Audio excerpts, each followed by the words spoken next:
Are you tired of fad diets out there that are unsustainable? Well, if you answered yes, stick around today because I'll be covering flexible dieting. Alright, let's jump in. What exactly is flexible dieting? Flexible dieting is a more relaxed approach to nutrition. It allows you to eat more variety of foods while being less restrictive. The common ratio used is an 85-15 percentage. What that means is you're eating 85% of your calories from whole, minimally processed, nutrition-rich foods. And yes, that includes eating your fruits and vegetables too. The remaining 15% is left to fill in with your snacks and treats. Let's look at two different examples to give you an idea of how this would work. This is what a 3,000 calorie diet would look like. 85% would equal to 2,550 calories eating clean, healthy foods, with 15% equaling to 450 calories for your little snacks. Now with a 2,000 calorie diet, 85% of your calories would equal to 1,700 calories, and the remaining 15% would leave you with 300 calories. So as you can see from the examples, the person consuming 3,000 calories a day is actually going to have more calories available for their snacks compared to the person dieting on only 2,000 calories. I mean, that makes sense, right? I find that the 85-15 works for me personally. It gives me a good compromise based on my calories. Now, I want to drop a quick disclaimer. The 85-15 is not a strict rule. It's just what's commonly used. You can adjust it to fit your needs. Some individuals do an 80-20, whereas people dieting with less calories follow a 90-10. The percentage can vary person to person based on their caloric requirements. If this video is providing value, please consider subscribing. Hit the like button and turn on the bell notification so you don't miss any videos. By this time, you're probably like, okay, now I know what flexible dieting is. It sounds good, but is it right for me? If you want to be able to fit a little snack or dessert into your diet and your calories aren't too low, then this would probably be a good fit for you. On the other hand, if you're dieting on like 1,600 calories, for example, then it probably isn't a good idea. The reason why is, imagine trying to fit like a bag of chips or some ice cream in there.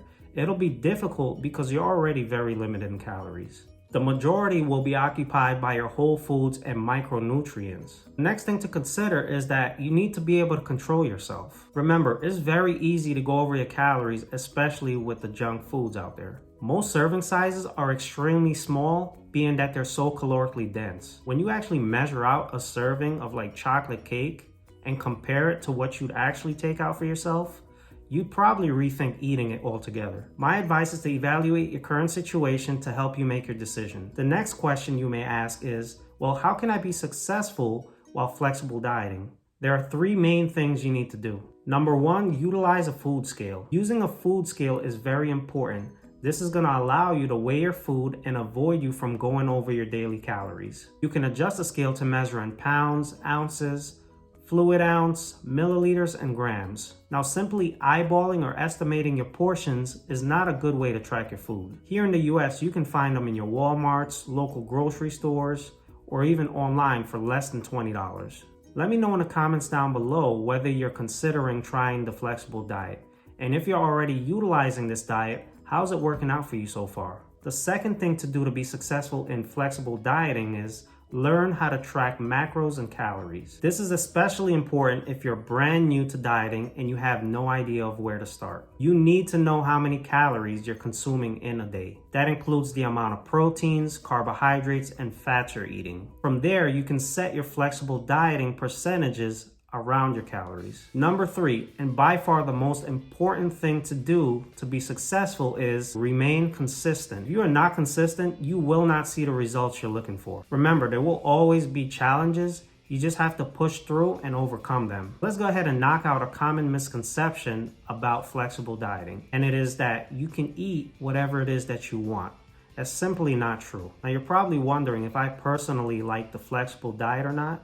And the answer is yes, for a few reasons. The first one is because it removes the strict rules around certain types of foods being good or bad. With flexible dieting, you can eat foods normally labeled as bad in moderation. Another reason is, for me, it makes things a whole lot simpler when I'm doing my grocery shopping. I don't have to avoid certain aisles or pretend they don't exist, if you know what I mean. If you follow other diets, which I have nothing against, they can limit you to what you're allowed to eat. Then you're spending time trying to find a particular food. I noticed this with individuals that travel a lot.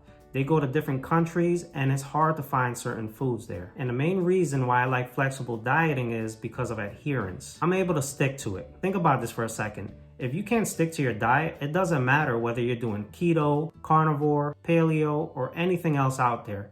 You will not make progress. For me, knowing that I can incorporate something like cookies or cake helps me keep my sanity. The last thing I want to do is end up binging, possibly erasing weeks of progress, which is something that I've done quite a lot in the past. Now, I'm not saying this is the best or perfect approach to follow. You can achieve fat loss with any diet. What you need to do is find which one works for you.